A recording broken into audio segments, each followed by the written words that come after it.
What's up, guys? Welcome back. Today, although it's raining out, but we're going to be giving the dump trailer here some love, and also my gooseneck back there some love too. So I'll show you what we got going on. So when I bought the dump trailer, it had decent tires on them, but they were kind of hit and miss.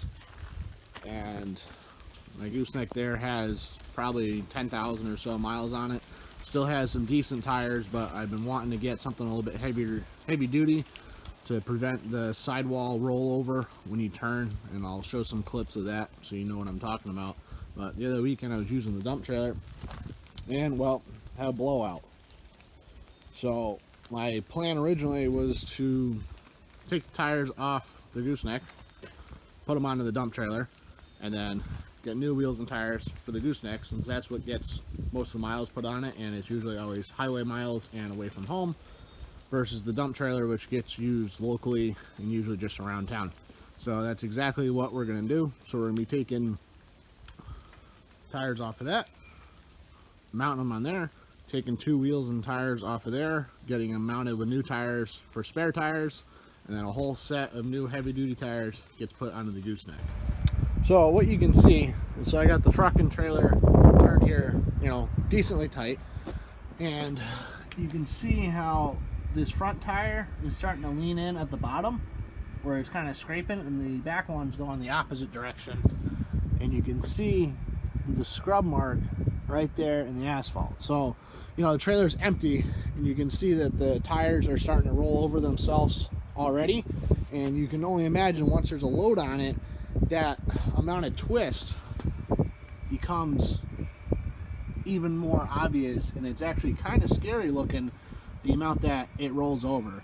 So my hope is with the new tires that you'll see that they're not going to roll over like that, and they'll slide opposed from grab and roll over. So the tires I went with for the gooseneck, I got some Carlisle CSL 16s. They are the standard size that the trailer comes with, a 235, 85, 16. These are, as you can see, a load range G 14 ply, which is one up from your normal trailer tires, which are normally a 12 ply, which are those, and I'll show you them. You see here, it's got 4 steel tread plies and 1 steel tread ply. Load index, speed rating there, good speed rating, which is good for all the highway driving. And the tread pattern looks very close to what you'd see on an over-the-road semi-truck, steer tires and trailer tires. And it also has a solid outer rib, which I've heard lots of truck guys always say that a solid outer rib is the key to a good trailer tire. And then I got 2 tires here, just so I have good brand new spares that I don't have to worry about.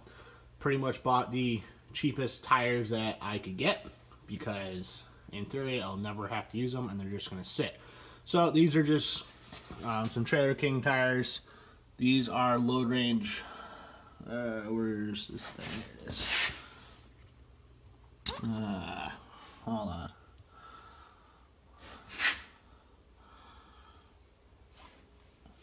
There you go. These are load range F, and you can see here, tread ply, 2 polyester, 2 steel, 4 nylon, sidewall plies, 2 polyester. So you're gonna say, oh, what's really the big difference besides weight rating of the tires? Well, I'll show you. So this tire, sidewall flexes, just like that, and that's what causes it to want to roll over itself when you take a turn. These tires don't flex. They're very stiff. The bead is very thick opposed to those. And just all in all, they're a much more heavy duty tire. So we're gonna get these brought down to the tire shop. I got some brand new 16-inch 8 on 6.5 wheels that'll get mounted up, and these will go on the trailer. Black wheels, if you look nice. So I got 4 brand new ones of those.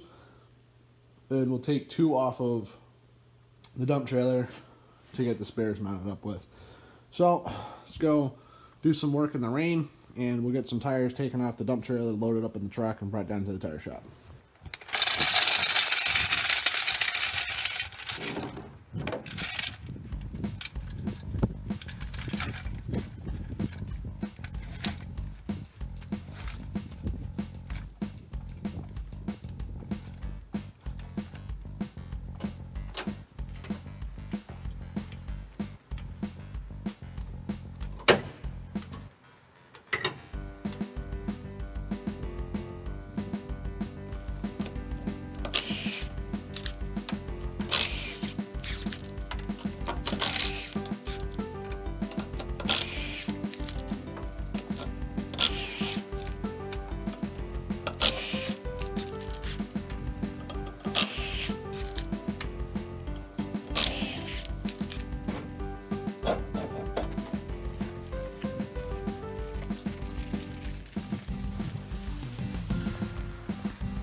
So while I have the tires off in this, I'm going to go through, pull off the hubs, re-grease the bearings, and readjust and check out the brakes. My guess is the trailer's probably got 10-15,000 miles on it, something like that. So it's, you know, it's a good time to go through and check everything. I've gone into detail on how to pull the hubs and everything in a different video that I'll put up top over here, and I'll just put you up on time lapse and we'll see what we get into once we dig them apart.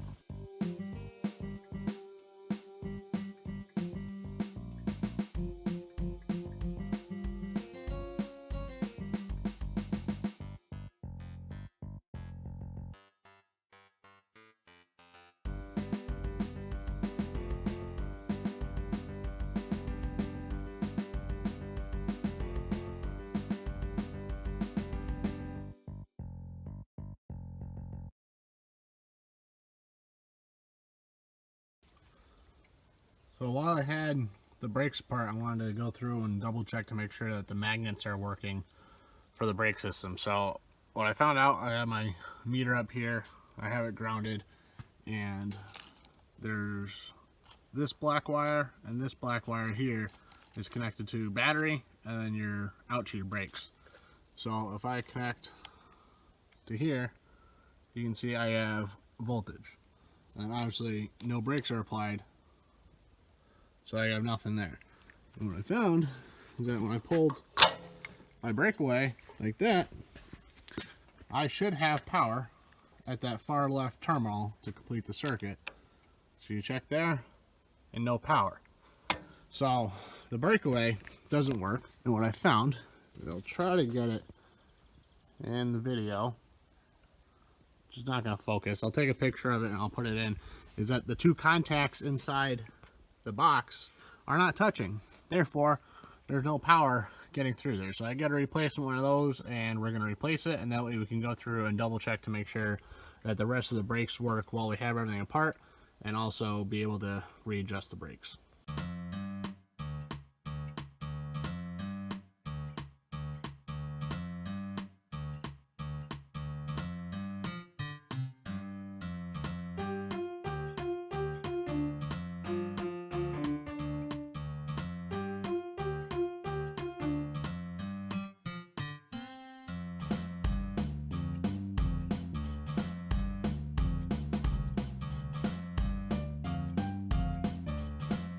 So now if we check here, we now have battery voltage, and the reason why this one has a ground wire which the other one didn't is that there is an indicator light right there that turns red when it's engaged.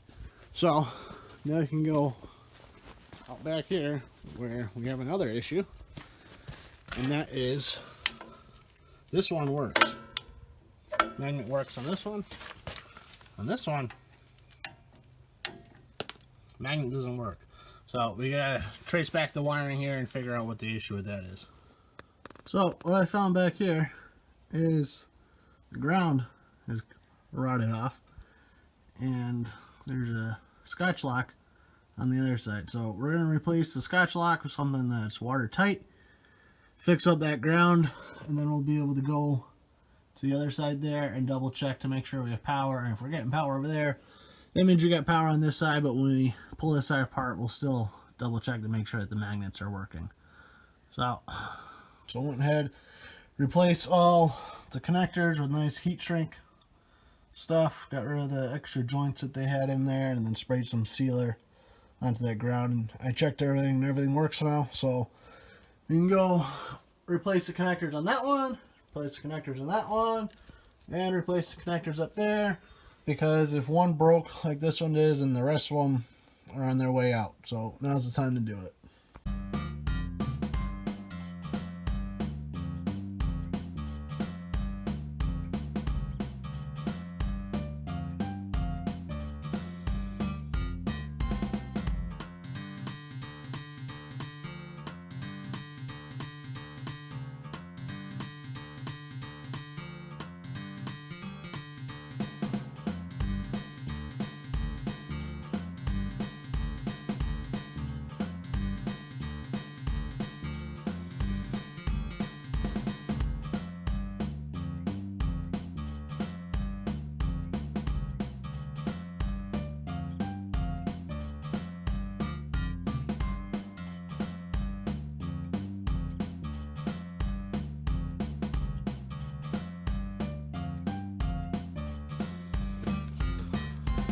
So tires are all mounted up, and we'll show you. We'll show you how they look mounted up on the tire. So pick this one back up. For being the same size tire, these are definitely a little bit wider than these. I think it's kind of an illusion a little bit, because these definitely are more flat at the top, where these are kind of rounded out, and also the sidewall is straighter on these versus bulged here, and then they are just a little bit shorter than these other ones. So they are all the same size, 235, 85, 16, but you know, tires aren't all made exactly the same. So we got these two Trailer Kings mounted up that we're going to use as a spare tire, so we'll get that back mounted up top, and these other ones that we talked about before are going on the main tires of the trailer. So we'll get these all mounted up, finish up the brakes, checking those things out, greasing them, adjusting them, all that. So get to it.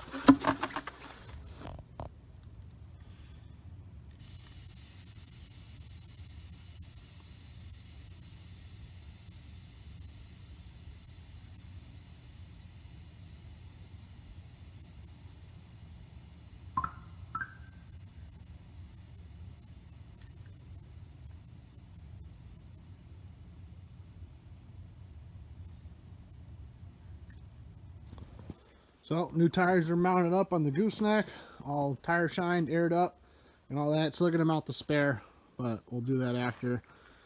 And now we gotta mount the old tires onto the dump trailer, which kind of fell off the block.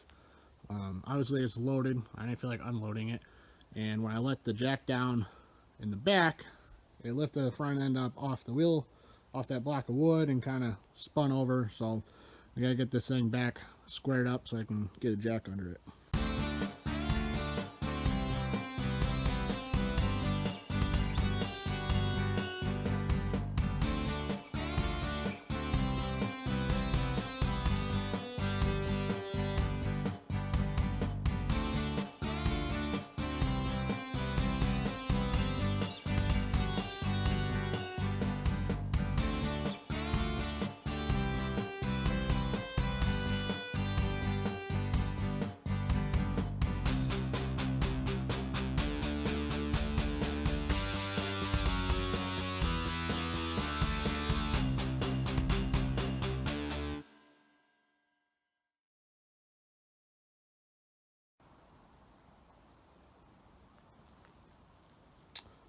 So that's going to wrap up the video for today, guys. Stay tuned to see how well I like these tires, and I'll make sure to take some videos the first time I get this trailer out on the road with a load on it, and let you know how they do when you're turning tight, see how they roll, or if they skid or what. And we'll be getting a spare tire mount made up for the dump trailer, and I'll be putting up a video on that. So stay tuned for the videos coming up. But we'll see you later, guys. Like, comment, subscribe.